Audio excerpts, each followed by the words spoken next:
The snow melted early this year. That's a pleasant surprise. Winter is not quite done with us yet. I'm sure it is. She always has her secret plans, just like all of us. The plans, wishes, and dreams of a storekeeper, carefully made and saved. Every single one of them. Like chubby, helpless babies created with tender love. And what can we do but protect them and help them grow? Winter especially likes to play the trickster.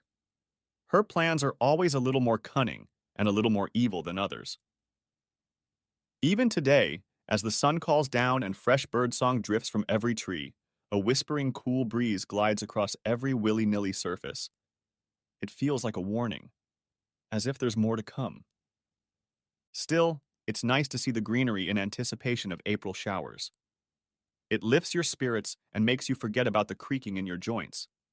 It energizes you like you've been working out. Ben doesn't agree with me, but he would. The man sees the world without poetry. And he can't hum a tune, so there you go. He's worried this early thaw will be bad for the crops. Well, maybe. It could mean a hot, dry summer, or it could mean a late frost. But it doesn't matter much to me, and I can't bring myself to take it seriously. After all, no matter what the weather does, the men in the neighborhood always find some way to make it bad for the crops. If they ever took the time to not talk about it, I'm not sure they'd have anything to talk about at all. And why should we care? We haven't been farmers in, 20 years. Ben can talk and worry until his heart stops. It doesn't concern us anymore. 20 years. Wow. Has it really been that long? 21 summers since Kevin left and left us alone. And another year for us to admit the obvious. It had been a hard time. He was my baby, my youngest child. You know, it takes a woman a while to learn to find value in an empty nest. A lot longer than a man. And maybe it will take her a while to find value in herself too when all her children are gone. Maybe she'd never recover. And Kevin's leaving was doubly hard. He forced us to leave the farm. Even then, a generation ago, we were too old to handle everything on our own. Without Kevin and Michael around to help, it was just too much. I didn't mind leaving much. I still don't. Oh, I miss the scenery, the green smells of summer, and the everlasting tranquility. But I'm glad to be rid of all the associated work. And I'm doubly glad to be rid of the damn animals. It was enough animals for this woman to have 3 males around. Thank you. Anything else just seemed like punishment. Ben didn't mind, though. He still mourned the loss. He'd always been so proud of this land, like it was another child, his firstborn, the apple of his eye. And now, decades later, enough time for our Michael to marry and raise a child, he still doesn't know what to do with himself. He looks for excuses to work, or other farmers to talk to about the weather. Poor man. He's a wrinkled old orphan at sea, landless, lost, and terribly unclaimed. All he knows, all he values is dirt. Mud he can stand on. Dirt he can plant plants in. Dirt he can live off of. And I'd give it back to him if I could, even if it meant more damn cows. Of course, I can't give it back to him. We're stuck here. There's nothing to say about it. Castlewood isn't a bad place to end it all, though, if ending it all is what you have to do. It's not so small that there are no kids here, which is nice, but it's also not so big that people like us start to feel overwhelmed. Heck, we've been coming here on weekends for years, so we were already unofficial residents. Castlewood was always our only stop for church and grocery shopping. The steakhouse is the only real restaurant for miles. And of course, Kevin and Michael went to school here. Once they got cars, they were here all the time. I think a lot more of their happiest teenage moments happened in Castlewood than on the farm. That's how they realized they had to leave.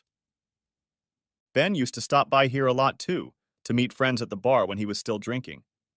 But that was before the boys came along. Thank goodness they never got to see that side of him. He got it from his father. He killed that old bastard shortly after we were married. Ben got hurt too. It took some of his youth, weakened him a little. But he picked himself up willingly, didn't think it was the right thing to do. I'm proud of him for that. Yes, we've changed over the years. But the town sure hasn't changed. One church, one bar, one school, and one stop sign. This is Castlewood, the last place in my life I'll ever call home. I may not miss the farm as much as Ben does, but I love sitting here on the back patio every morning and drinking coffee. It faces away from the city, and we are on the outskirts, so it feels like I'm all alone here. Alone, but significant. Like on a farm. Like in a church. And that's exactly what I'm doing right now. Sipping black, watching the breeze tickle the tall grasses.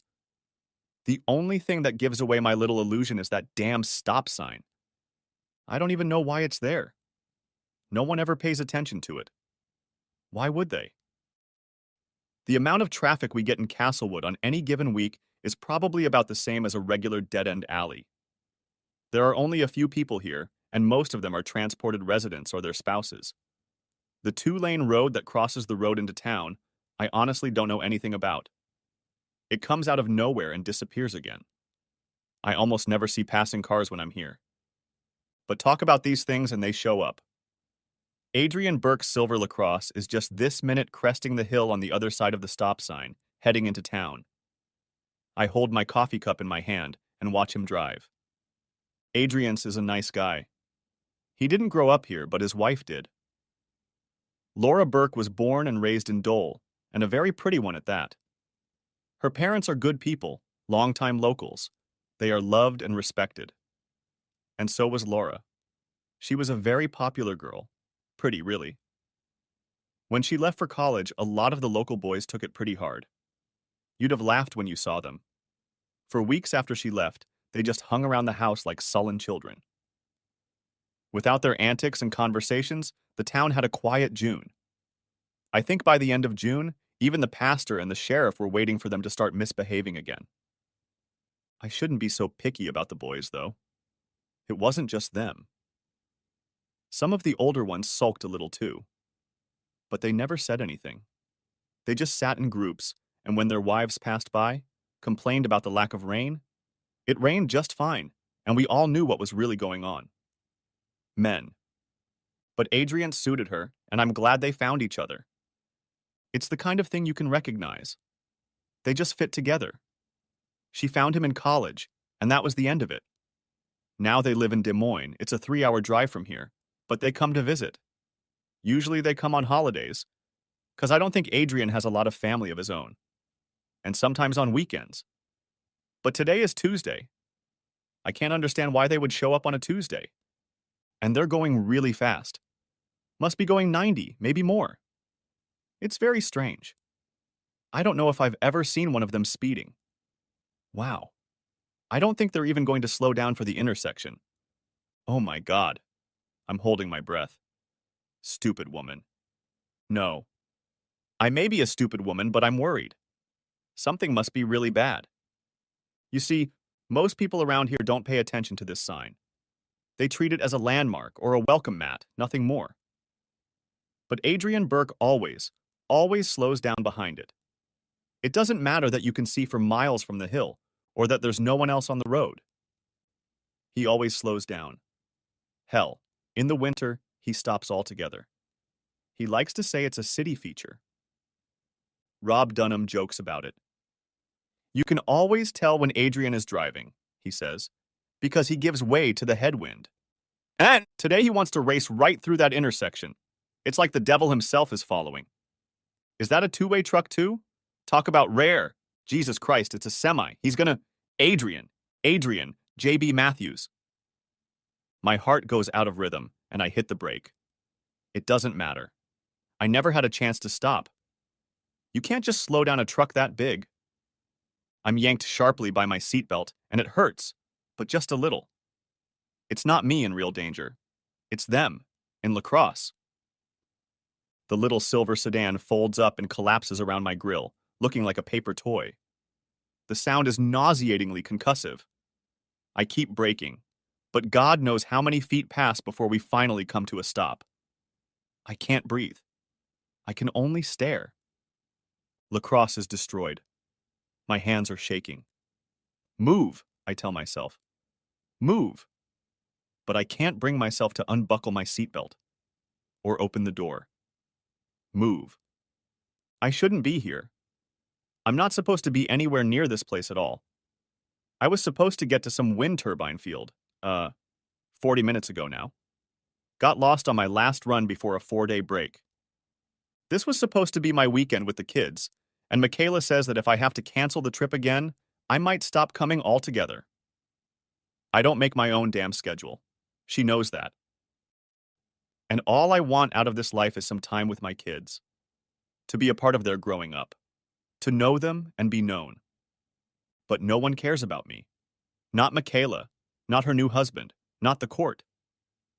She's so damn angry since the divorce, she'll probably take the kids to her mother's house for the weekend just to spite me. Probably leave that asshole of hers to break the news. The kids sometimes call him Daddy. Doesn't that break your heart? My kids call him Daddy. I'm in a hurry. I'm desperate, but I'm also a cautious guy, so I'm not speeding. At least that's what I can claim. And I was actually driving down the road and trying to guess the name of the small town to my right when Lacrosse appeared out of nowhere, right in front of my face. There was no time to react.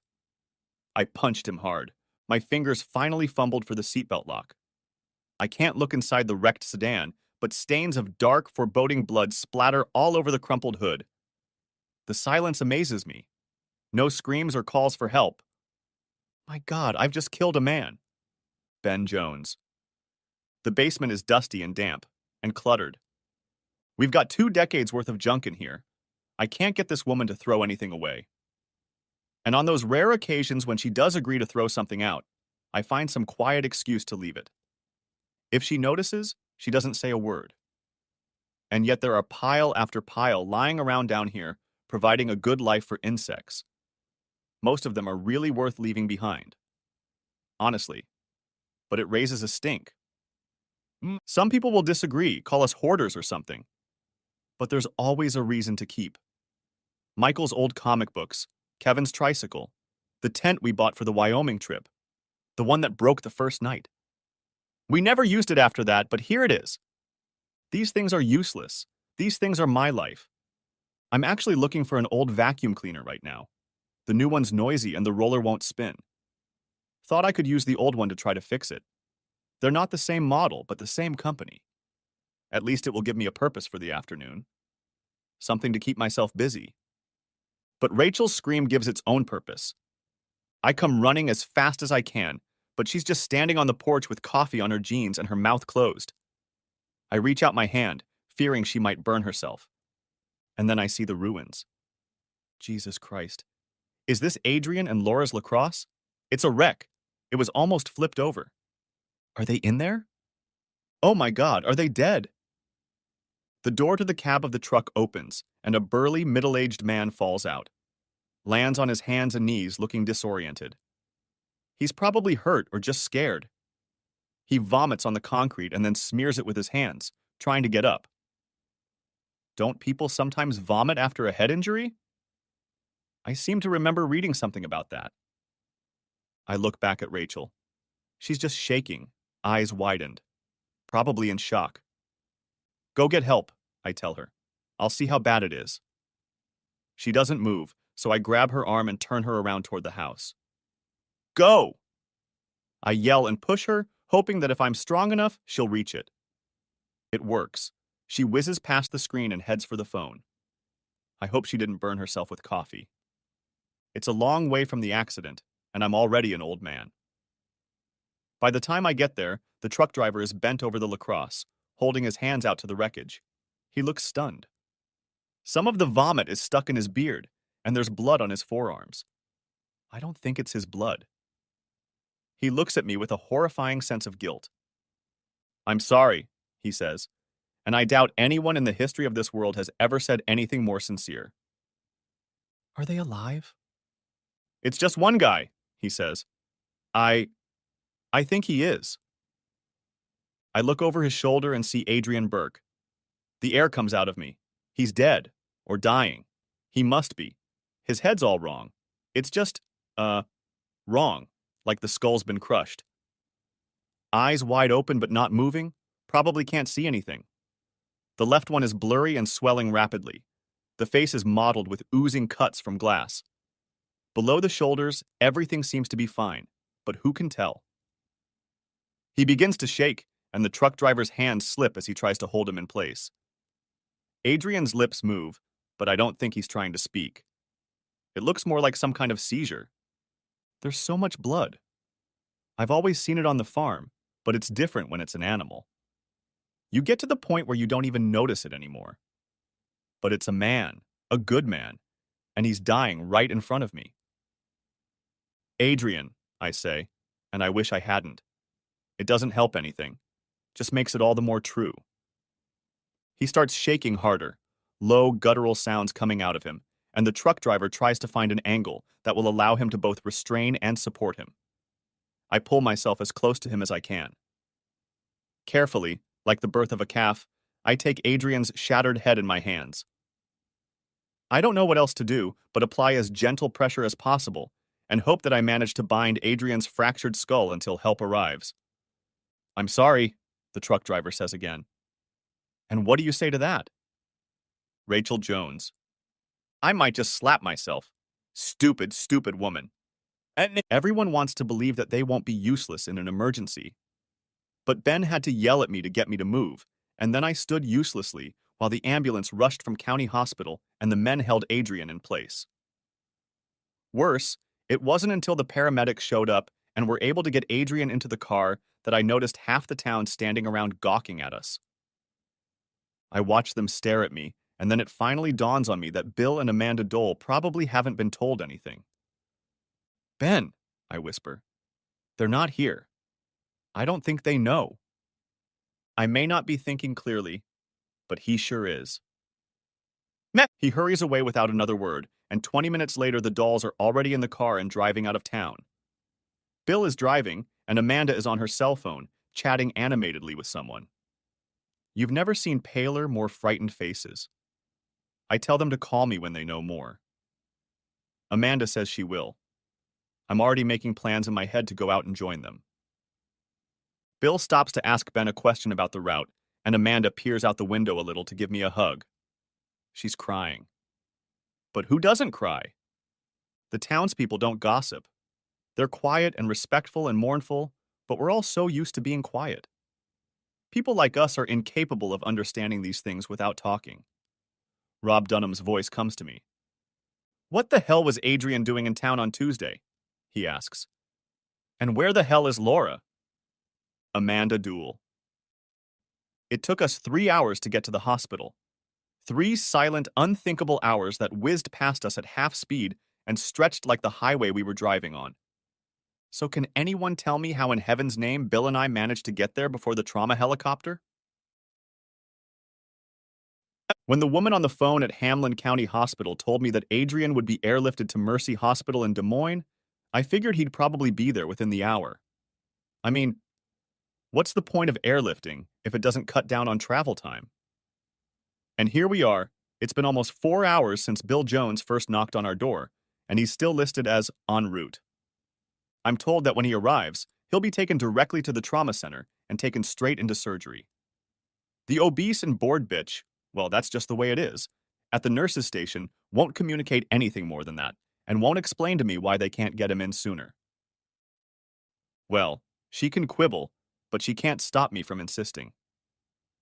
Do you know exactly what his injuries are? I ask for the 3rd time. Will he even make it to the hospital? Can't they operate on him during the flight?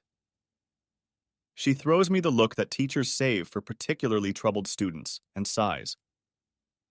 I throw back a look that only another woman could read and think. Look, lady, this is my family we're talking about. I stand before you, desperate and old with sweat stains under my arms. I'm begging for every favor. I am a thief of change. That is what I am to you. Ma'am, I assure you, she says, no longer trying to be patient or caring. Both the county hospital and the transporter are well equipped to take care of a patient's urgent needs. Your son. Son-in-law, I repeat. My daughter's husband. He's being given the best care possible, which means we'll take our time to get it right. You'll know more about his injuries as soon as we know more about his injuries. She presses her lips together, turns and tries to look busy. Well, I don't see how you can do anything right when no one knows any damn information. I snap at her. She clenches her jaw, but stubbornly continues to look busy. I glance over my shoulder at the glass door where my husband is standing with his hands over his eyes, looking up at the sky. Oh, Bill. You've gotten so thin in your old age. Old people should be as fat as children, and you should be sitting up. I look around. Look, I say in a softer tone. Can't you just... There's a rhythmic pounding behind me, and I turn around. Bill is banging a hammer on the glass, pointing to the sky. I hurriedly step out, hopeful. There, he points. I can't see anything. It's over here. That's it. Bill, trust me. He covers his eyes with his palms again. It's there. I wrap my two chubby arms around him and lean my tired head on his shoulder. I always trust you, my love. Bill does. The helicopter lands, but the situation doesn't improve quickly. People get out of the helicopter with what can only be called good speed and carry the stretcher out, but then everything seems to stop. Minute after minute, they just stand there, hovering over it, not going inside. They don't rush to contact the doctors. They don't seem to care how long they take. They just move around the prostrate figure with the methodical slowness of a cold lizard. On the other side of the door is a hospital full of life-saving equipment, but these unresponsive fools aren't going anywhere. Does that mean it's too late? Is Adrian really dead? God, if so, Amanda speaks, and I realize I'm not listening to her. But all she does is call Laura's cell phone again, leaving another message. I add this to the list of questions that are plaguing my heart right now. Where is my daughter? Amanda sighs, hanging up the phone. Still no answer, she says. I keep my eyes on the paramedics. Do you think her absence has anything to do with Adrian showing up on Tuesday and at speed? I don't know. I hope not. She looks at me and shakes her head. But something must be wrong. Behind us, a nurse opens the door. Though I'm sure Amanda has gotten on her nerves more than once, she looks at her now with a soft pity. I have to ask you if you want to say goodbye, she says. I glance at the helicopter, nod, and Amanda starts crying again. Wednesday, March 16th. Rachel Jones. The truck driver is sitting with Dole's parents when I get to the waiting room. He looks terrible, sickly, like he'd gladly get up and die if it were that easy. I don't know how aware the Doles are of the accident, whether they know Adrian was at fault, but they don't seem to shy away from the grubby man. That's a good thing. It's 9 in the morning, and even though the trauma center waiting room is divided into several bays, each with fold-out couches with pillows, I can see that none of these people slept last night. Amanda gets up, wobbly but smiling, and hugs me. Do you know anything? I ask. What did they say? Amanda nods, then swallows hard and looks at Bill. He stands up, weak from age, and shakes my hand. Well, he says, he's not dead, and if he survives, you may have saved his life. There's not much you can promise now. The surgeon came out and talked to us. When was that, Mandy? Sometime after 4. After 4, he agreed. They just finished with him. He's got, let's see, his skull is fractured right here. He points to the spot under his nose and then runs a finger along the right side of his face. It continues here. He runs his finger under the cheekbone on the other side and up above the ear. They put plates in to hold it together. The bone is badly cracked around the eye sockets, and the jaw is broken in 2 places. It will be closed with wire for a while. The clavicle is broken too, and he broke a few ribs. Turns to Amanda for help. The last thing they did was go inside and take out all the glass, she says, more to him than to me, and he snaps his fingers. That's right, glass. He had a lot of glass in his face. They took it out and stitched it up, though they say there's going to be quite a bit of scarring. They had to leave a big chunk in his eye. In his right eye? I ask. It looked terrible. Yeah, the right eye, it's gone. I look at him in horror, and he puts his hands up. I'm sorry. It's not gone. It's gone. He'll just never see out of it again, is what I'm saying. They're going to wait for the blood to drain out and then try to remove the glass. If they succeed, and it doesn't shrink in size, at least it can stay inside. Otherwise, if it shrinks, he may need a prosthetic. They, he sighs. I'm really sorry about that. I'm really tired. We're all tired. It's hard to remember some of this stuff. I understand, I say. I completely understand. Didn't sleep at all? No. No, and he won't for a while yet. It's on purpose. I think they've put him into a chemical coma, that's what it's called. They're keeping him out until he stabilizes and heals. They've decided that maybe in 5 or 6 days or so, they'll try to bring him out of it. If, he stammered. We were told to be prepared for the possibility that he might just pass away, Amanda said. He had severe swelling of the brain. They drilled a hole in his head to reduce it, but... At that, I closed my eyes. I had an uncle on my mother's side who was in a motorcycle accident. He survived, he had brain swelling, and after that he was never the same again. His whole personality changed. He was retarded. He struggled with simple motor skills and tasks. He forgot things. It ruined his life. Wait a minute. It occurred to me that something was wrong. Something is missing. I open my eyes, look around the room, and frown. Where's Laura? I ask. They exchange glances, and Amanda sighs. Thursday, March 17th. Bill does. The doctor says the boy will definitely survive. I think now would be a good time for prayers to be answered. I wish I had known. I have a list I've been making for years, full of names, guilt, and sorrow. Oh well, I guess I should just be glad that he can be counted on sometimes. There's no news yet on whether he'll still have that eye. We were told that brain damage should be considered certain, but they didn't say how severe. Well, I'm not going to hear anyway. I want to hope that someday we can look back and wonder. Marvel at how lucky we were that such a close call didn't have lingering effects. To marvel at how the good Lord reaches out. He has answered my prayers and made me greedy. There is a new addition to this list of petitioners, that my daughter's chosen husband live and be in good health. This favor I ask of my God, from whom I have never expected anything but good weather to grow crops, for whom I have lived, and for whom I will someday die. Amanda sits at her computer and checks her email. She leans over to the screen and squints. I ran into the house yesterday and grabbed some necessities, but I forgot her reading glasses and her heart medicine. Silly old man. She slowly, methodically goes through the messages. I can't imagine who they're all from. Probably shouldn't read them. Yes, it used to be harder to send a letter, but it used to be something special too. Like a lot of things, I guess. I don't know what's weirder to me. The fact that they found it necessary to put a computer in the waiting room of the trauma center, or the endless traffic that swirls around it. It would seem that people have enough to worry about without trying to deal with one of these damn things. But they walk past it with the leisurely adoration of the faithful before a blessed relic. It doesn't look like they take much pleasure in it. It's more of a duty than anything else. But they always come back for more. Those stupid things are everywhere now.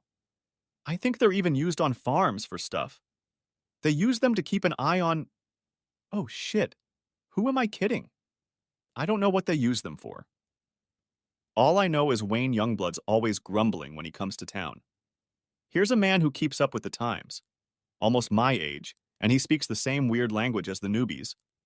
Knows all the right words, nods at the right moments. Absolutely nothing gets past him. And I guess I envy him for that. I'm a time capsule waiting to be buried, and I know it. I couldn't go back to farming now, even if I had the money. Obsolescence is my only remaining state. That's what I'm in. And yet that computer that Amanda keeps turning on is going to end up being just as obsolete, and it will get there much faster than I will. So I guess it's a draw. I finally talked Rachel and JB into going home. Rachel was clearly exhausted, and JB needs to get out of here if he's going to get rid of the guilt at all. It's eating him up. devastating him. He quit his job over it. Said he could never drive those cars again. I don't know what he's going to do. Anyway, he needs to see the kids. I promised I'd keep him in the loop. He does seem like a nice guy. In some ways, he reminds me of Logan's kid. What was his name? I forget. It's a sad story, too. The kid was supposed to be helping his dad work the fields. Oh, maybe 30 years ago. He asked for time off and went out with some friends instead. Dad's tractor overturned, and when they found him, he was gone. Asphyxiation. Just couldn't breathe under that weight, though I think it took him a while to get going. He probably died hoping his son wouldn't blame himself for the whole thing. But he did. The elder Logan passed away on the last Sunday in May. His son, displaying a patience not usually characteristic of youth, waited a whole year for that day to come again. And then he hanged himself from the nearest tree. Philip.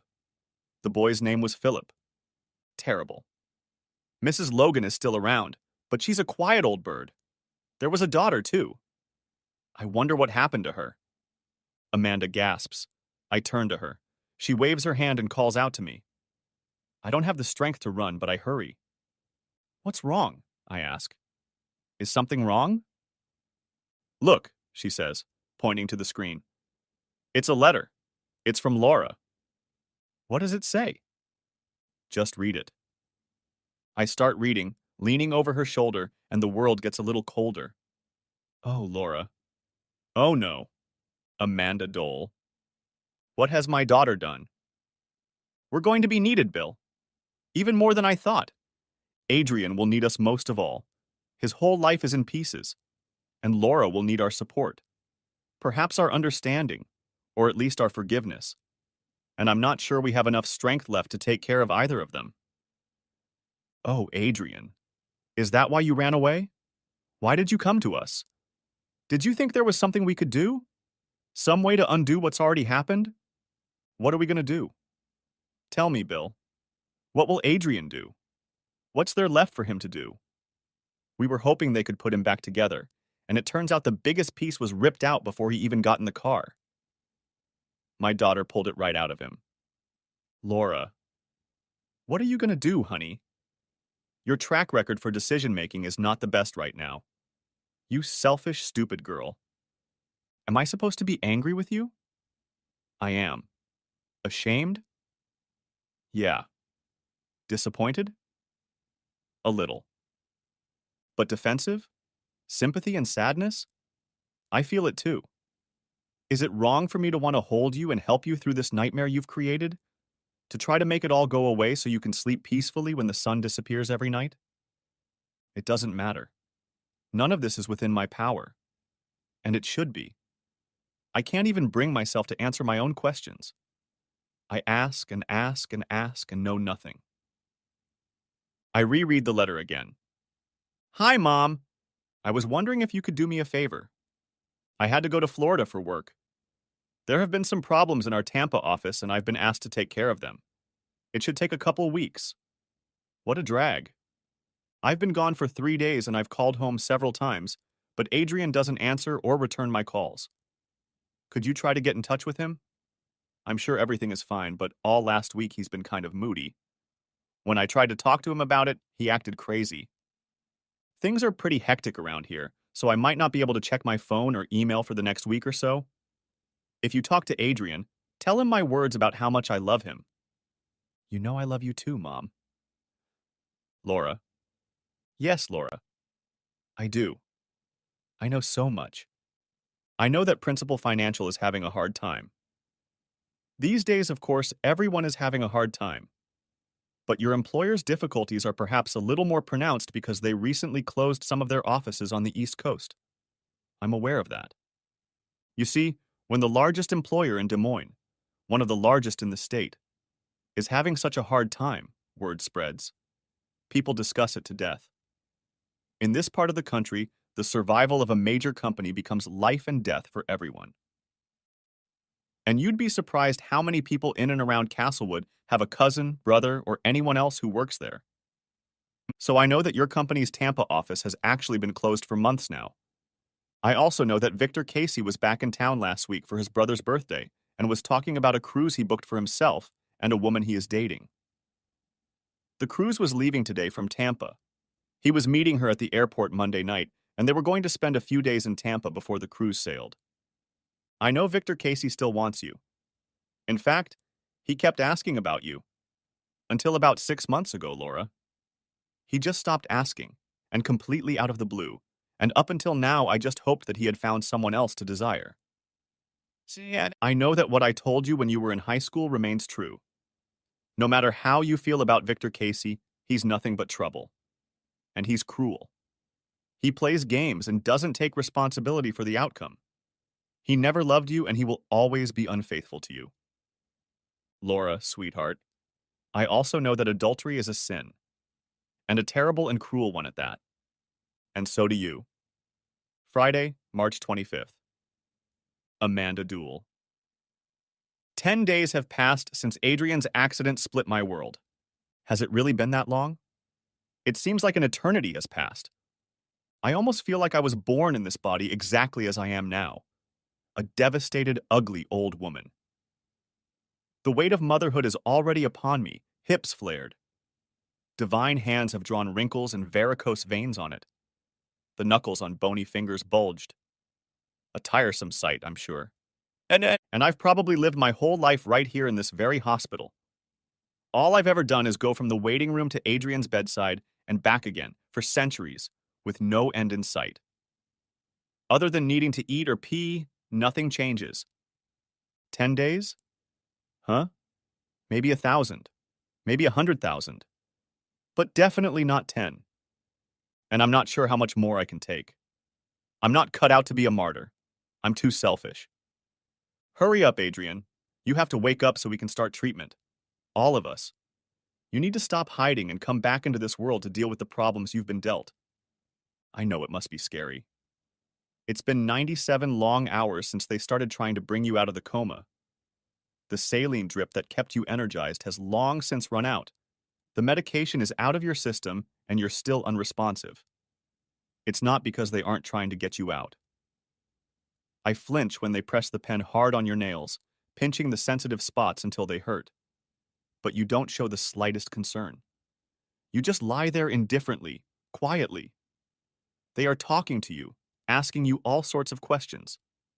I talk to you too, tell you stories from your life. You will never admit that you have heard them. Can you hold my hand, Adrian? They ask.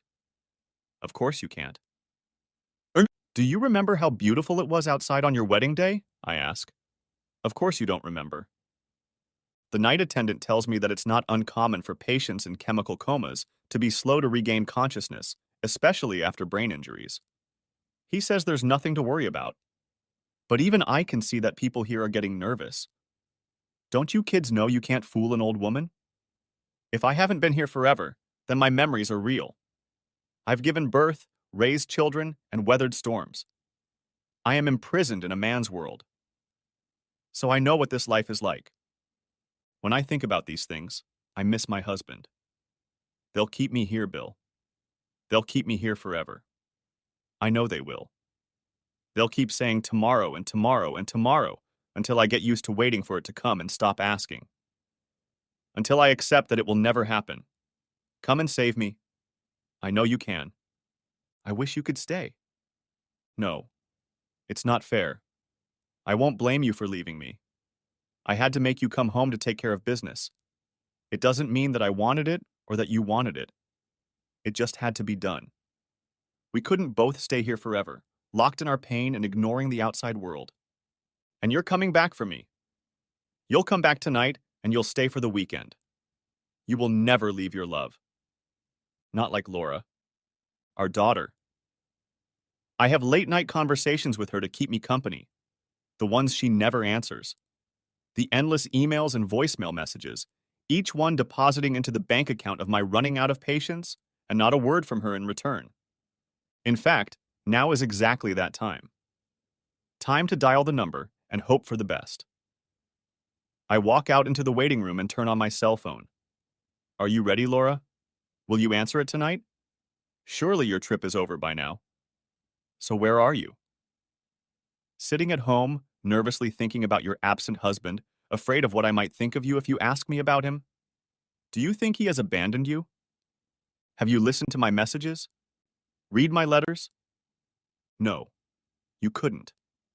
Even if you're capable of lying, of betraying your husband, your home, and your parents, you're still not capable of that. You couldn't know he was hurt and just sit at home, hiding from the world to save face. I rub my eyes and look at my phone. I have 6 missed calls. Immediately switching to the call log, I swipe my thumb across the screen. It's from Laura. They're from Laura. And there are messages on there. My fingers shake as I press redial. I can listen to the messages later. Right now, I need to talk to my daughter. My lungs tell me I'm holding my breath, and I force myself to exhale. Get a grip, Amanda. It's in moments like this that the plot unfolds, and it turns when Laura answers the phone. Mom! She screams in my ear. What's going on? There's a frenzy in her voice.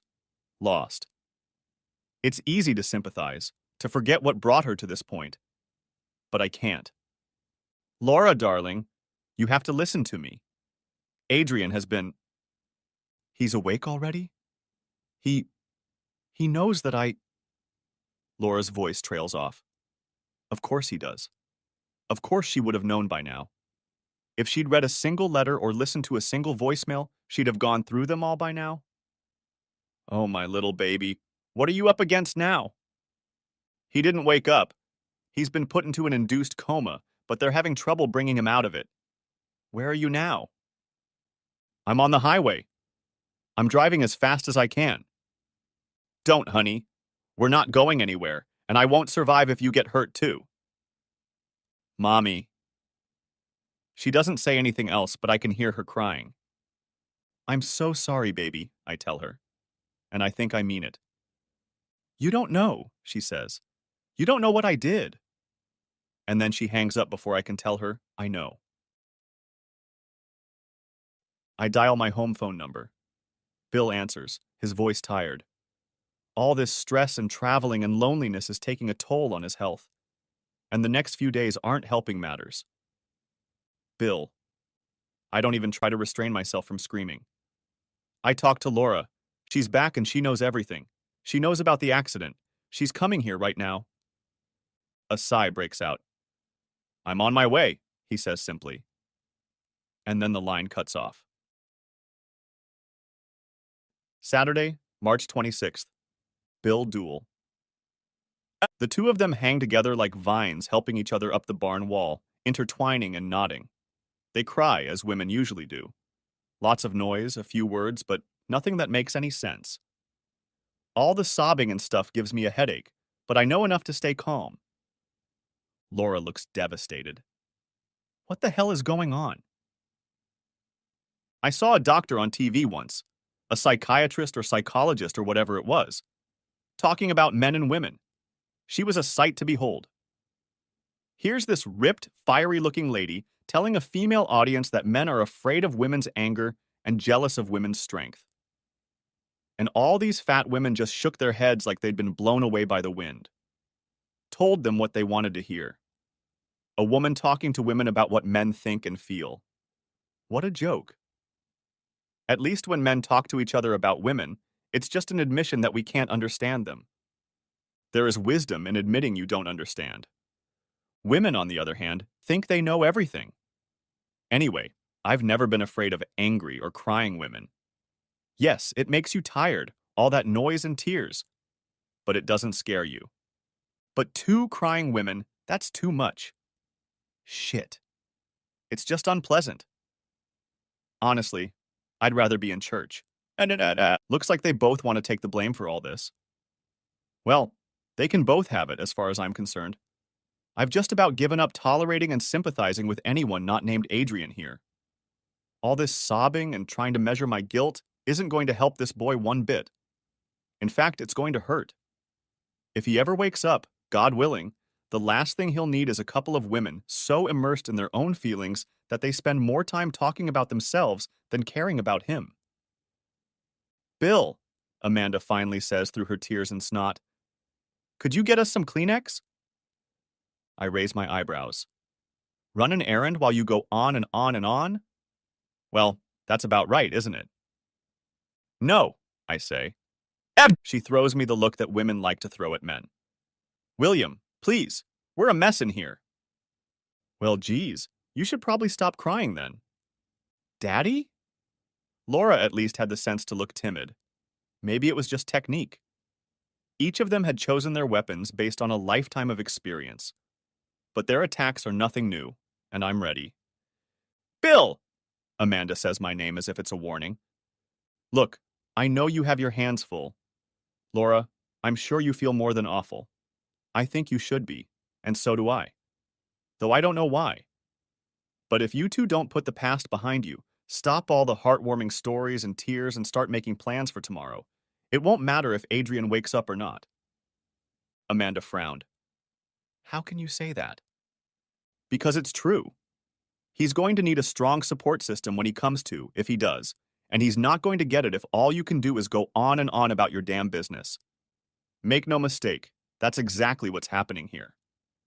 You two are standing in the trauma room thinking to yourselves, so, okay, I'll get you your tissues if that's what you want, but if you don't stop this ridiculous shit right now, I think you both better leave. I don't often do this kind of thing because I'm usually okay with women solving problems with men. Most of the time, I trust my wife's judgment in this matter. It's just that right now she's found herself to be one of the ones at fault. Maybe it's because I don't like to do it, but when I speak up, she usually listens. Okay, Bill. She nods and wipes away her tears. Okay, and then goes to get tissues herself. She's a strong woman. Not many of them can stand it when a man talks tough, especially when they're on edge. Amanda has the rare gift of logical thinking. My little girl, on the other hand, was always a firecracker and 100% purely female reasoning. Everything had to be on emotion. Everything. Love, anger, stubbornness, compassion. Laura possessed them all before she was even out of diapers. She was capable of terrifying conflicts with other girls that I couldn't even foresee. Weird girl stuff with smoke and mirrors. Amanda told me about them after the fact. Don't get me wrong, I love her dearly. But Laura was something I had to get used to. They must offer new fathers some sort of training on how to raise little girls. Even as a teenager, I had to rely on her mom to play the role of mediator. I just couldn't understand the girl's train of thought. Her emotional state was so exhausting that it was like it was controlling her. I don't think my wife has ever thought that way. My mom didn't either. She was even quieter than my father. Stoic, really. So Laura, my little long-haired clapper, looks at me now with a kind of defiant resentment, as if I'm being unreasonable. But I can see that something else is driving her. Like that time in high school, when she threw that party while Amanda and I were in town. That damn kid Casey fooled around and broke the railing on the deck. Laura feigned outrage when we condemned her for it, but in the end it was just her defense against her own guilt and shame. When she cracked hard. Daddy, she said quietly, how can you say that? How can you ask me to be near him? How can I ever look him in the eye? And what makes you think he'd even want me around? Come here, sweetheart. I let her wrap her arms around me. It would be easier to get her to listen that way. Hugs are good for things like this. I think you should consider the fact that Adrian might not remember anything. Some degree of memory loss is very likely. And he probably shouldn't remember. Knowing the truth won't help him. And I don't know what's going to happen when he wakes up, but I know that his head is badly damaged. He won't be able to do much. He's gonna need a lot of help just to survive. For the rest of his life, honey. This isn't helping, she started crying harder again.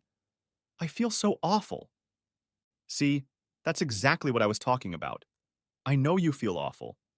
But these are things that happen to Adrian, not to you, not to me.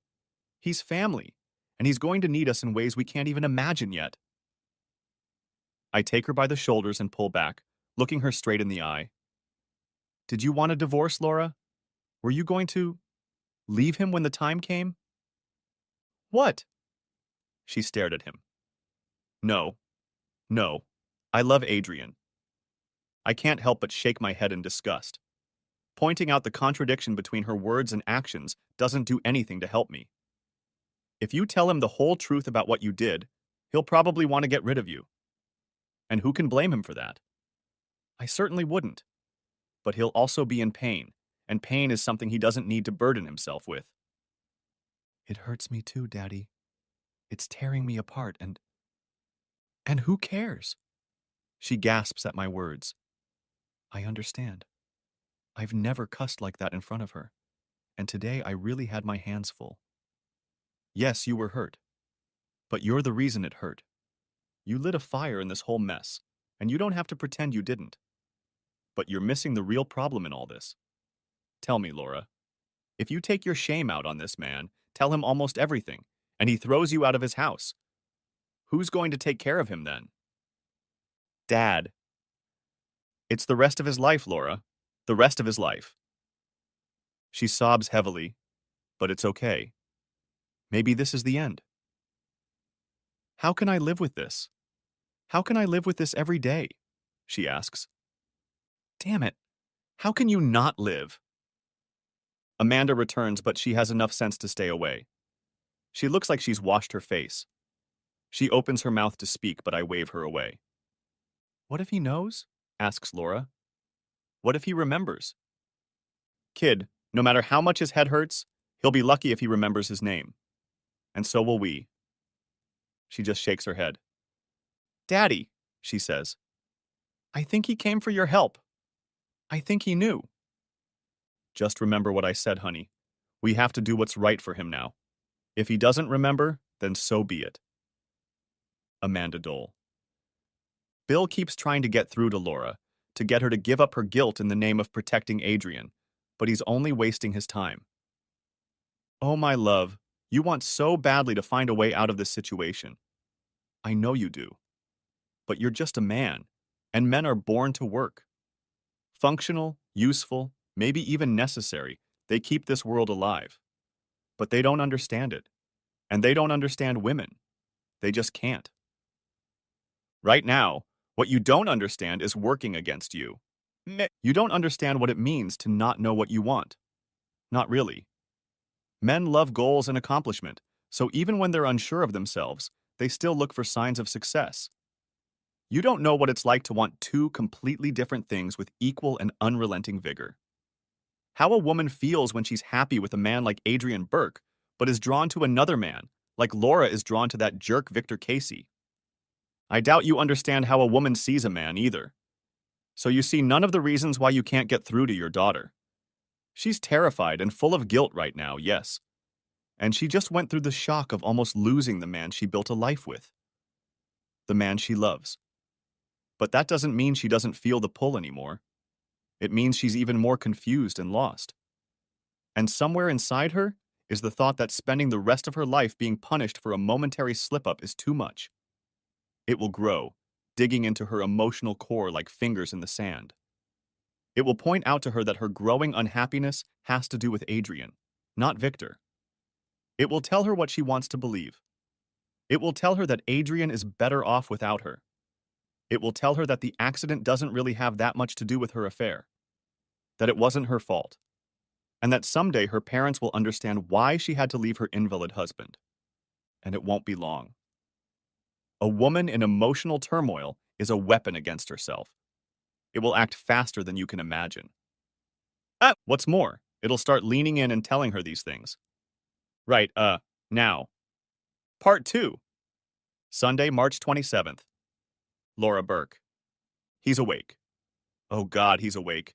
The doctors come and go with the same haphazard frequency, but you can read the obvious relief in their faces. I don't think they were so sure he'd even wake up. Adrian doesn't speak yet, and his face is strikingly expressionless. It makes him seem even more lifeless than in his sleep. But he's watching us as we move around the room.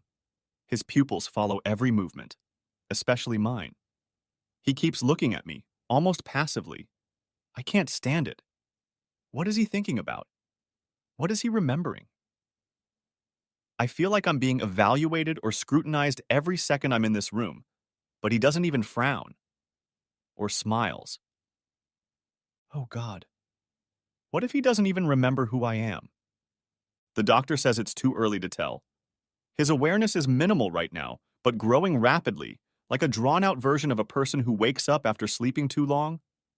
But it's still possible that the damage is extensive. Without saying exactly that, without committing to it, they seem to be setting me up for the possibility of permanent disability. Am I really going to spend the rest of my life as a caregiver for someone who has been broken by my selfish stupidity? Is this what I'm going to get up every morning for? To the tattered remains of a man I killed who refused to die? I'll do it. I promise you, Adrian. I'll do it. Every morning. Always, without fail. I'll be there for you. I'll make it as right as I can. Just don't hate me for it. Rachel Jones. Amanda called this morning with good news. Adrian was awake. It was really nice of her to think of me. Of course, I'd be hurt if I was kept in the dark for too long, but I'm still grateful to her for that.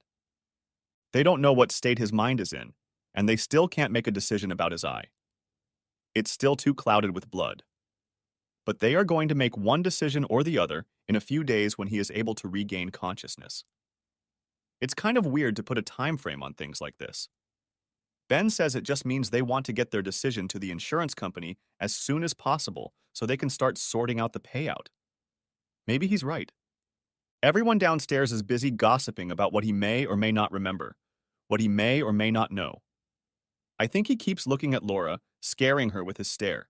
But since his jaw is wired shut and his mind is still heavily clouded with medication, it's impossible to know what that means. It sounds to me like they should have told him anyway. This whole thing with his defenses is just code. Lies don't help a person. It doesn't work like that. I sit on the porch with a glass of water and think about how the world moves. I think about my boys and look at the empty road with the only stop sign. I think about Michael rushing into town because the girl he was dating thought he was fooling around and he was dancing with Victor Casey. Amanda tells me that Laura is still not herself. Well, gosh, she should be. Sunday, March 28th. Amanda does. Show me your left hand, Adrian, the nurse says. That's what they do, putting his name in every other sentence. These kids with tired faces and blue coats talk to my daughter's injured husband like he's some kid who was brought in with a cough. Adrian raises his arm a few inches, watching the movement of his own limb with the deeply sunken eyes of a starving man. All right, Adrian, now smiles. Show me the right.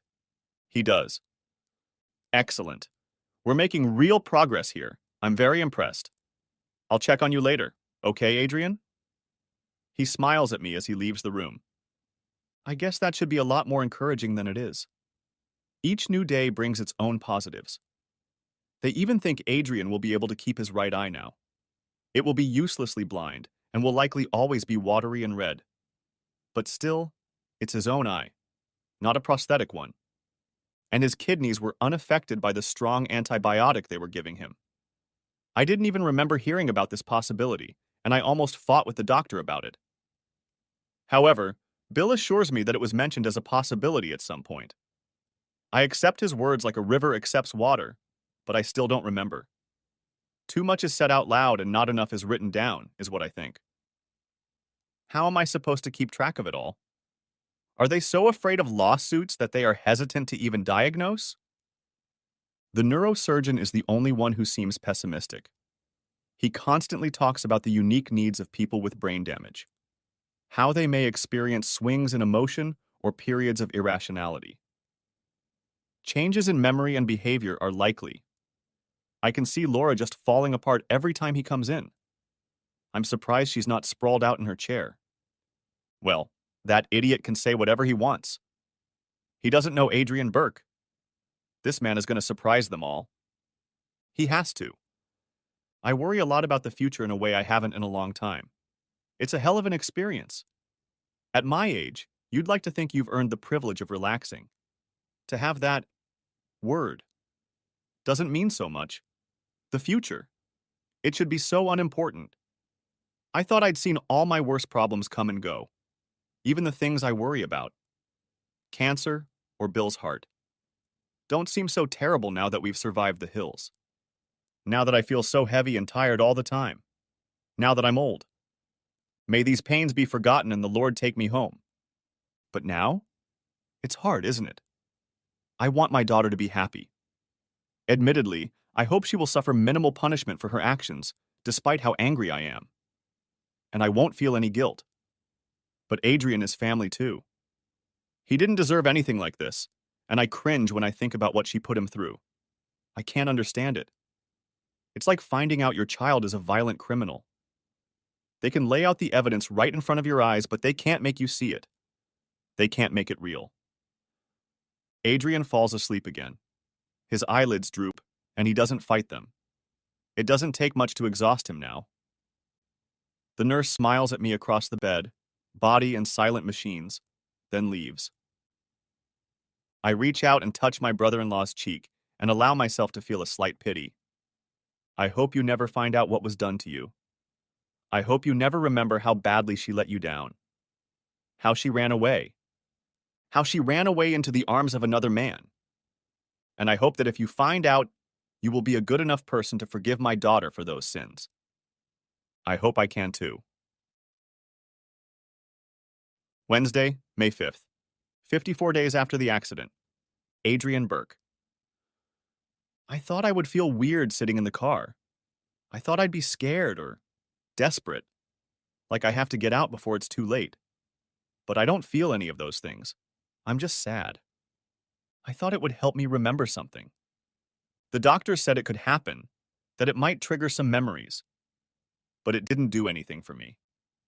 I can half see my reflection in the window. I don't like it, so I close it. There's a stranger sitting in every mirror these days, and he's trying to look just like me. I don't bother. He always fails. There are too many scars on his face. His jaw doesn't sit right, like a broken toy. It's his right eye that gives him away the most, even though many people think he looks almost normal. I see him for what he really is. An undertaker's bad joke. And he's so thin. 30 pounds lighter than me. Of course. Laura looks around, probably wondering about the window, and I smile at her. She tries to respond, but her muscles don't move anymore, and she goes back to watching the road. This feels weird, too. I should be driving. Maybe someday. I'm so lucky to have Laura. Now more than ever. If I had to drive alone, I thought about that stranger some more. It's not just the way he looks that bothers me. It's all the medications he's taking. All the doctor visits he has to go to. The difficulty with short-term memory. The way he balks at simple math problems, crumples uselessly like soft tissue when hit by a car, or can't process most of what he's read.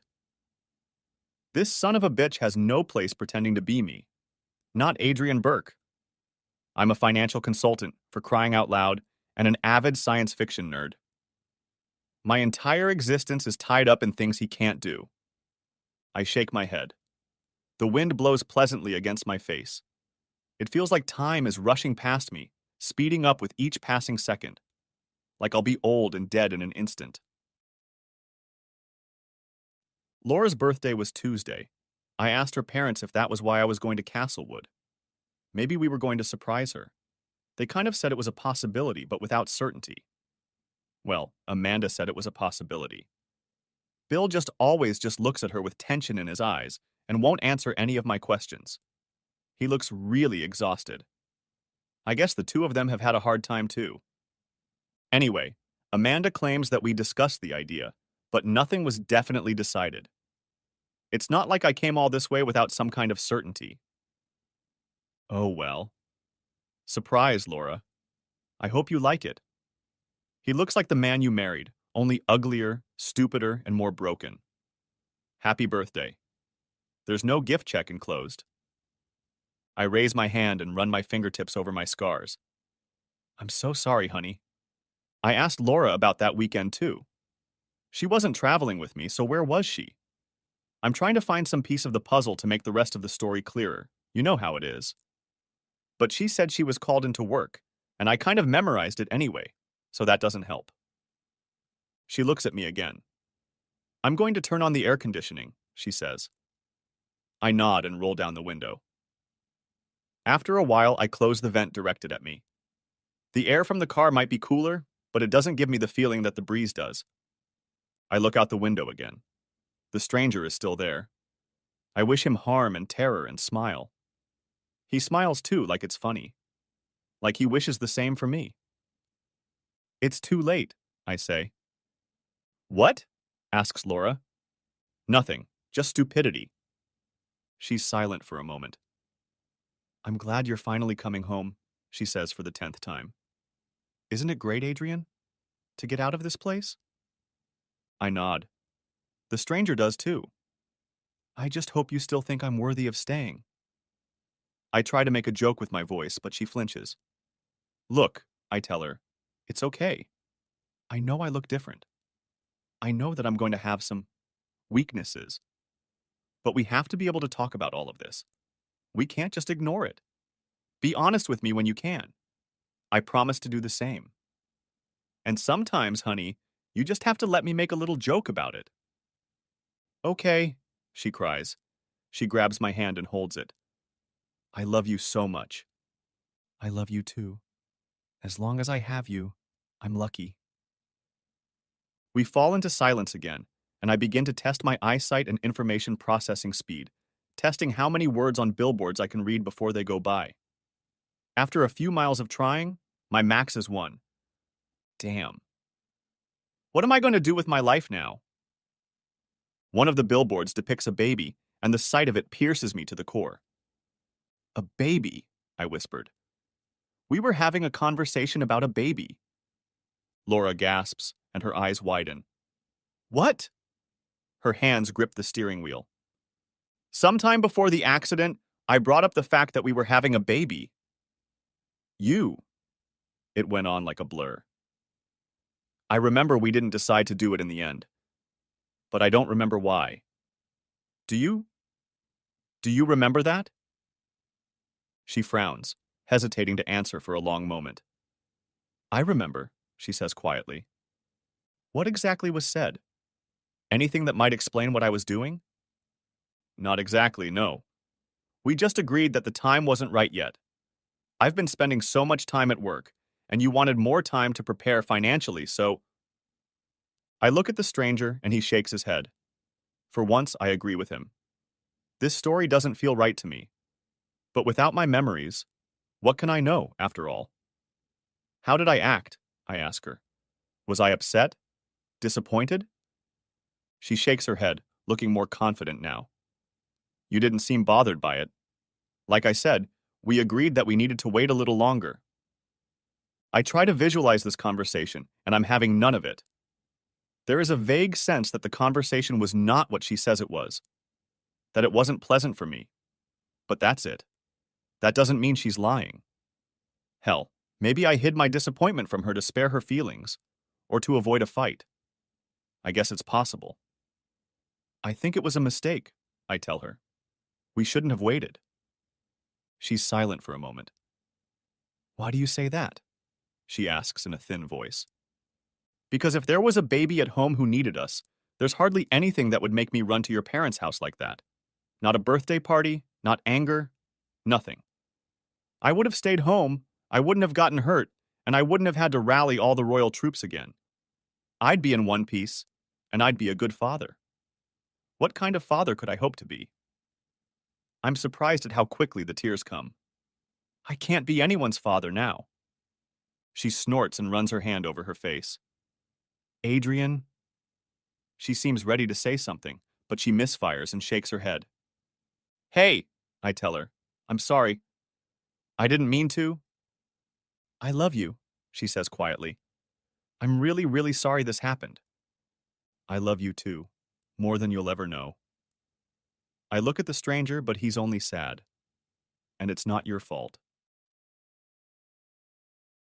Thursday, May 6th. Laura Burke.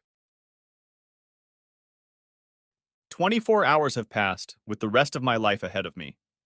I'm trying my best to stay positive, to make things work. But Adrian isn't helping. He's trying so hard to be independent, to be himself, and it's not happening. It's too soon. It's driving him crazy. This morning, he didn't realize where he was when he woke up. It freaked us both out a little bit. His short-term memory is improving, but his brain is stupefied by the encounter. He blurted out the most heartbreaking smile when he saw that he was home, in bed with me. I almost wanted to tell him about the affair right then. It hurt, didn't it? But nothing he could do to me in anger could compare to the guilt I felt in that moment. Now I'm folding laundry, trying to figure out what we should do this weekend, and I suddenly realize that I haven't heard from him in a while. I don't know why. Maybe it's this new fragility. But I'm nervous enough to go looking for him. He's standing in the center of the kitchen, deep in thought. Who knows how long he's been there? I lean against the front door and watch him, waiting, knowing he'll only ask me after he's done his best to handle this on his own, knowing he won't succeed. Finally, he sighs and says something inaudible. He doesn't always realize he's speaking inarticulately when he's not concentrating on what he's saying. I keep pointing this out to him, but he keeps forgetting. The doctor says it will go away with time. Maybe. What a huge word. I give him my warmest smile and gentlest tone. It's like taking care of a baby. What, honey? I ask. He wrinkles his nose irritably. I know what he's thinking.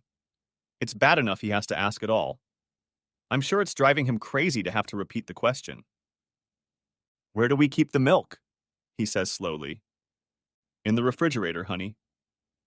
A nod is all I get. He doesn't say thank you or anything else that could be construed that way. That would be an admission of his failure. He just turns and opens the refrigerator.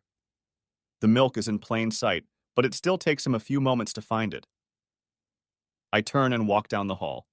He doesn't want me to see him struggling. As I walk back to the bedroom, I hear my cell phone buzzing on the dresser. I have a new text message.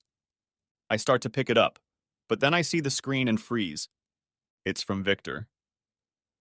I haven't spoken to him or heard from him since I decided to check my voicemail when we sat huddled together at the airport waiting for our flight home.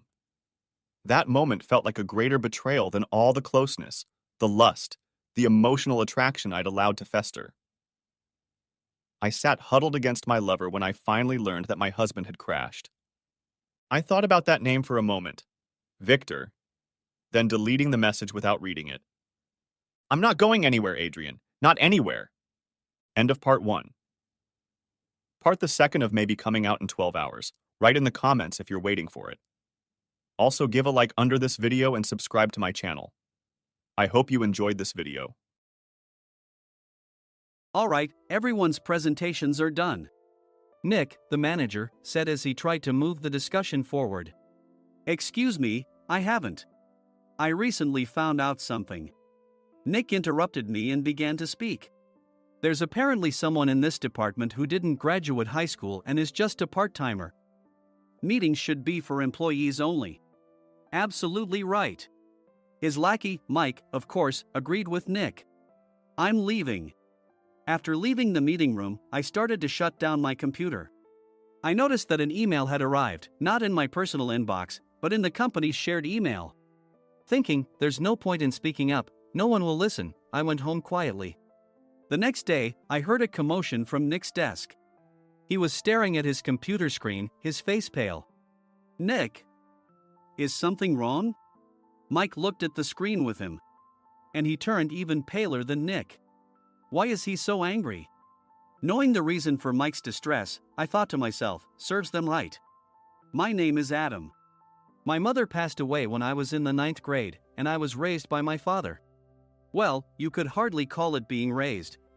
After my mother passed, my father changed. He drowned his sorrows in alcohol, and though he still went to work, he squandered our living expenses on horse racing. Because of that, I had to start working part-time as soon as I entered high school. Every month, I went to the convenience store with bills in hand that couldn't be auto-deducted from my father's account. Even though I endured it because I didn't want to be alone, I reached my limit in my second year of high school and dropped out.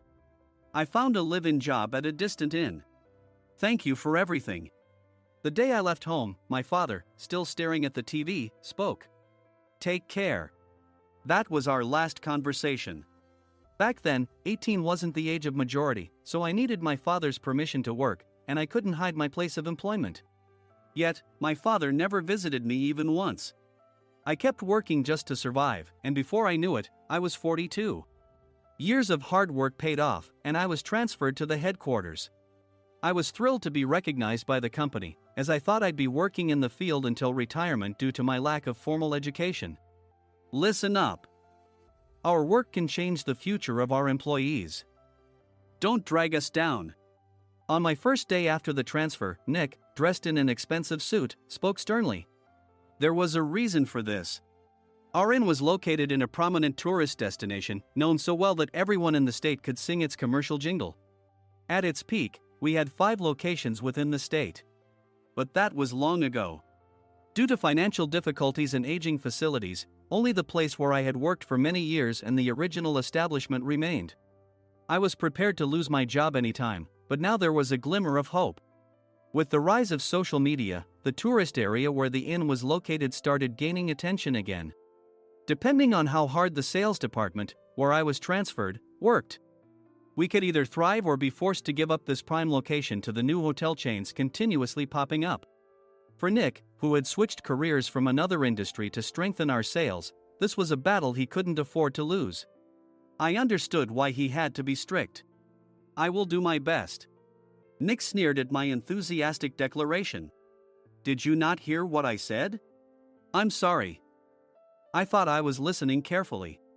Out of habit from years of customer service, I apologized reflexively, though I had no idea what had offended him. Someone was watching me with a smirk. In this department, there are those who are expected to excel and those who have been shoved here because they have nowhere else to go. You are the latter. It was Mike, the section chief. He's 7 years younger, at 35. But he was called to headquarters much earlier than I was and had been moving around within the headquarters ever since. I'm not jealous, but I can't accept that he's my boss. Graduating from a prestigious university, he has an unusually high pride and caused many problems as a newbie, making things very difficult for me when I was the front desk leader. When I found out Mike was transferred to the sales department a month before me, I was disheartened. Mike is right. With just a middle school diploma, there's not much you can do. Don't even think about achieving results. As if I didn't exist, Nick remarked, I'm thirsty. Mike eagerly ran to the coffee maker. It seems Mike is Nick's lackey. I regretted being happy about my transfer to headquarters, wishing I had stayed on site forever. Send a direct mail to every company on this list by the end of the day. Nick only assigned me tasks that even a new graduate could handle. What?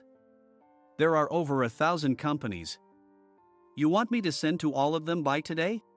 Yes, if you and your fellow misfits split the work, even those with nowhere else to go should finish by today. I glanced at the employees typing away expressionlessly. They were worn out from customer service, only thinking about leaving on time, or were women reassigned after having children, with zero motivation for work. Even Sam, a new graduate from the same university as Mike, who was supposed to be among the expected achievers, had no enthusiasm for the job, having joined the company wanting to do customer service. I don't care what they say, I plan to quit anytime, he said. Only Nick and Mike were highly motivated, making all the decisions between the two of them. I originally only wanted to work at the inn to survive and had no particular attachment to this job. I swallowed my words, thinking I had no right to reprimand them. About a month after the transfer, Nick told us with a frustrated look.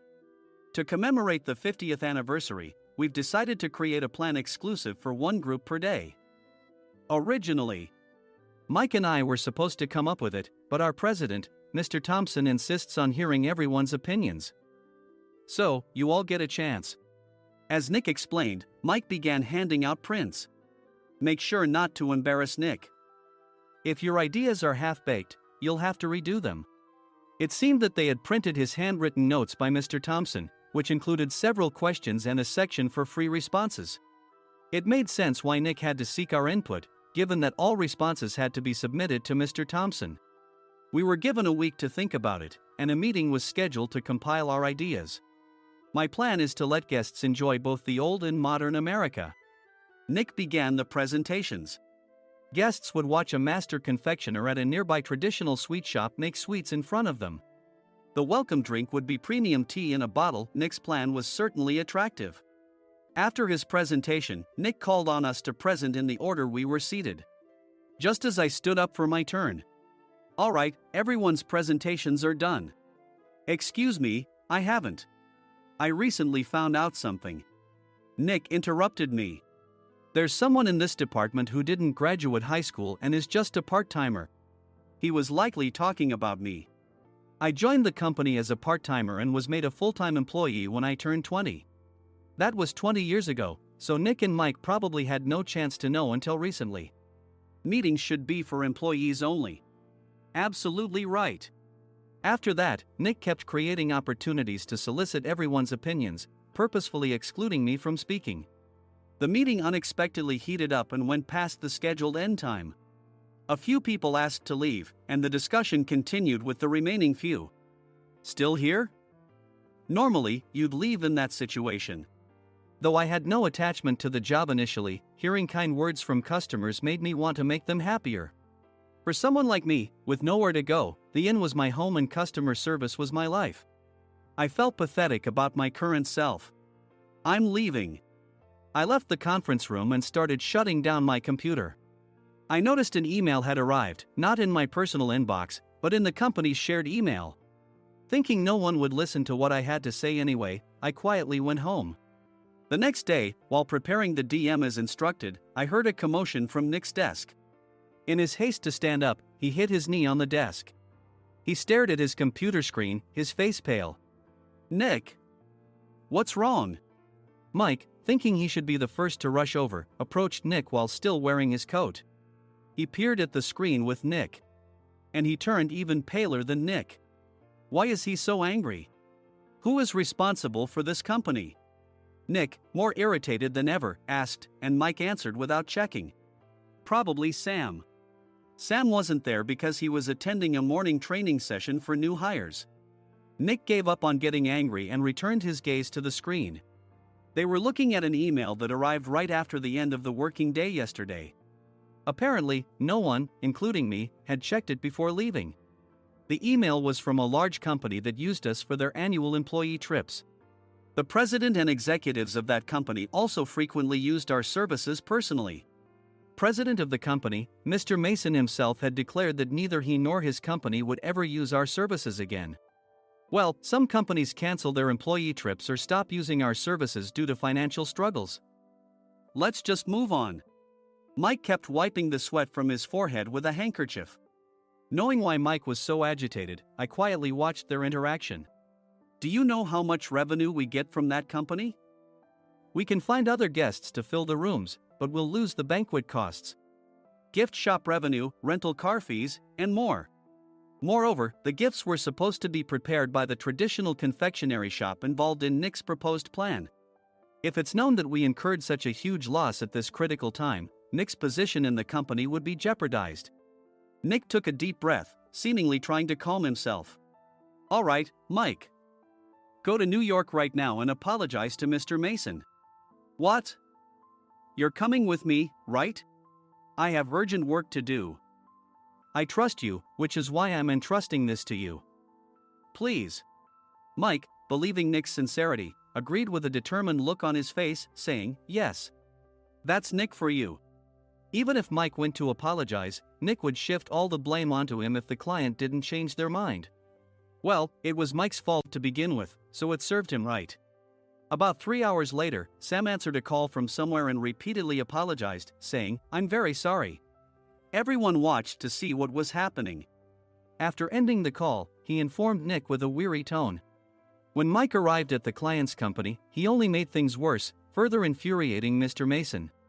He was demanding, "Get his boss here immediately." It was no wonder Sam was exhausted, dealing with such a call right after returning from training. What is that idiot doing? "All right, Adam, you're coming with me. If sacrificing Mike didn't work, then I must be next." Normally, I'd want to refuse at all costs, but I saw an opportunity in this situation. "If I can be of assistance, I'd be happy to join you." I obediently followed Nick, and we flew to New York. When we introduced ourselves at the reception, it became clear how serious the situation was, as the receptionist personally escorted us to the president's office. Angry voices leaked through the door, making both Nick and me uneasy. "Excuse me. I'm Nick, the supervisor. I understand my subordinate has caused you trouble, and I deeply apologize." Nick, with his experience in the corporate world, knew enough to offer an apology before excuses. However, his customer service skills left much to be desired. I sighed as I saw Mike trembling like a small dog in the corner of the room. "What kind of training are you giving your subordinates?" Mr. Mason glared at Nick with a red face. The intensity of his gaze made even Nick take a step back. Regrettably, I joined this company only 2 years ago and was unaware of Mike's issues. I should have identified his shortcomings sooner. Indeed, I should have realized sooner. No sensible person would come to apologize and then give a lengthy presentation on the drawbacks of not using their in. Nick froze, his mouth slightly open. Suspecting the worst, I picked up the documents that had fallen to the floor.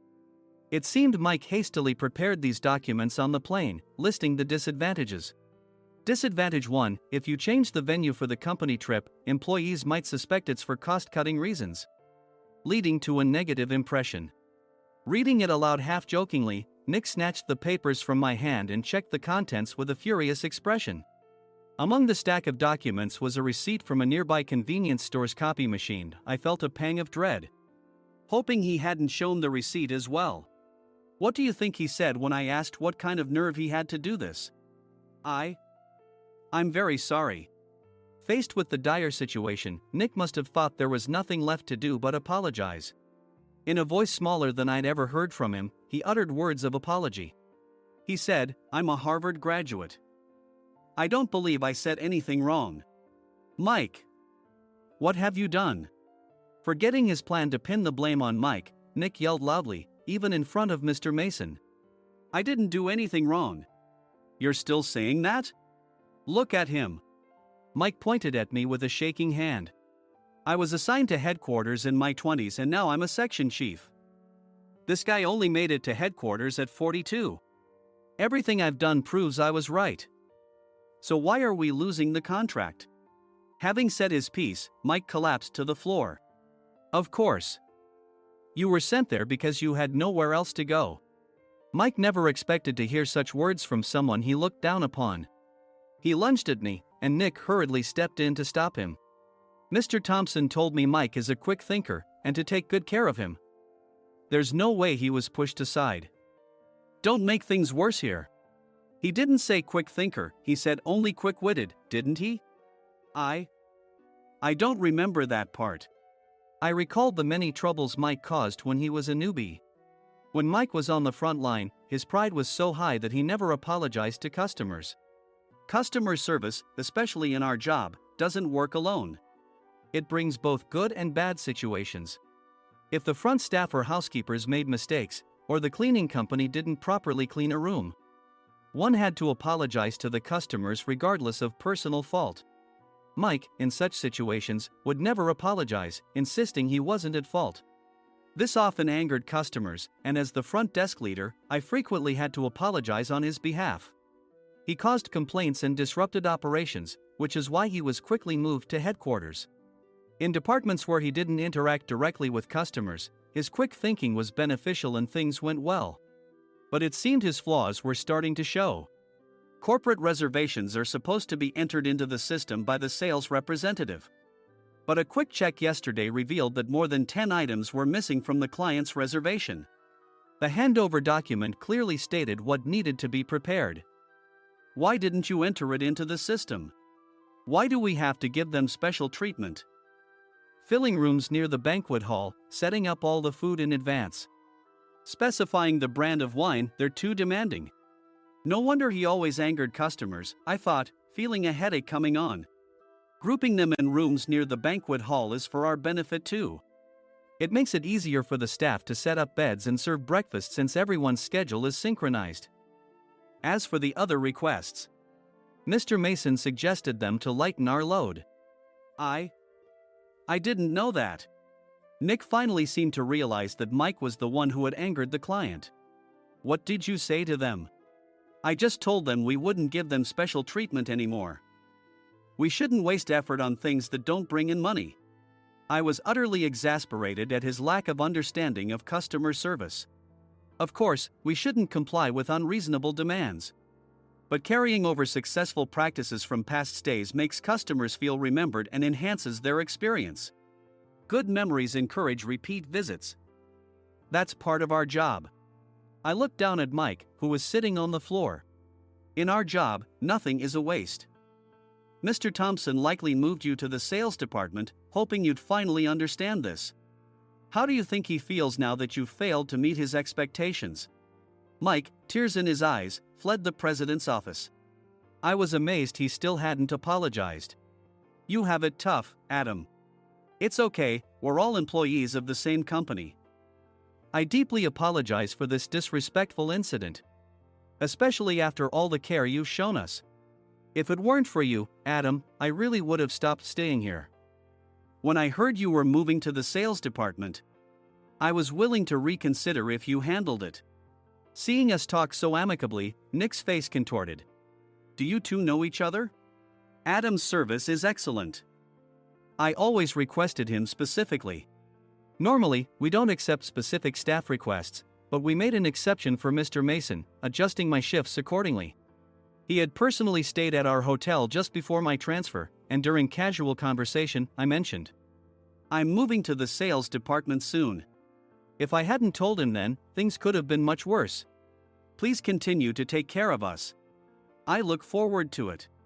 On the return flight, Nick awkwardly offered me a can of beer. It's still working hours. Of course, I had no intention of forgiving him for a single beer. Nick might try to pin everything on Mike and avoid any consequences. While pondering this, a startling fact came to light. Nick, the tea bottles for the plan have arrived. I handed Nick a bottle labeled with our inn's name. They look good. What are you talking about? These are plastic bottles. I had assumed we would use the trendy, high-end bottling tea. But what arrived were ordinary plastic bottles of tea with customized labels. The only unique aspect was the label, which had the inn's name, making it look customized. Upon further investigation, I discovered that a substantial amount of money was set to be paid to the tea company. It was priced like bottling tea. Does this plastic bottle really cost $100 each? The tea inside is specially blended for us. The extra cost is for that. Wouldn't it be better to use another tea company? Or is there a specific reason we must use this one? As Nick continued to make excuses, I showed him a printed email. I informed the tea company's president, Mr. Mitchell, that we discovered irregular payments and he confessed. He said you two were high school classmates and planned to split the extra money. That idiot. Why did he confess? That's not important. You should worry about yourself, this could turn into a police matter. Opening the bottle cap, I suggested. How about calming down with this tea? It supposedly has a relaxing effect. Nick drank the tea frantically. In the following days, decisions were made about their fates. Mike was reassigned to the General Affairs Department, with no chance of transfer or promotion, as per Mr. Thompson's orders. As for Nick, since the payment to the tea company hadn't yet been made, he narrowly avoided legal trouble. Instead, he was encouraged to leave the company, and to avoid further complications, Nick submitted his resignation. Rumor has it that connections between HR departments have made it difficult for him to find new employment. Even though it was good to have those two gone, something unexpected happened in the sales department. Everyone became motivated and united in refining the 50th anniversary plan. In the end, my plan was adopted. We collaborated with the Tourist Information Center to provide personalized guides. The plan, tailored to the number of guests, was truly special for the 50th anniversary. Hey, is Adam's family coming to stay? I immediately booked that special plan for my family. Sam noticed it on the reservation list and quickly picked up on it. Yes, I'm inviting my father. That's great. I might invite my parents too. I lacked the courage to face my father just as Adam. But here, with the confidence Mr. Mason praised, I felt ready. The 50th anniversary plan was a perfect opportunity to reconnect with my father. I hope to bring back the days when we could laugh together as we once did.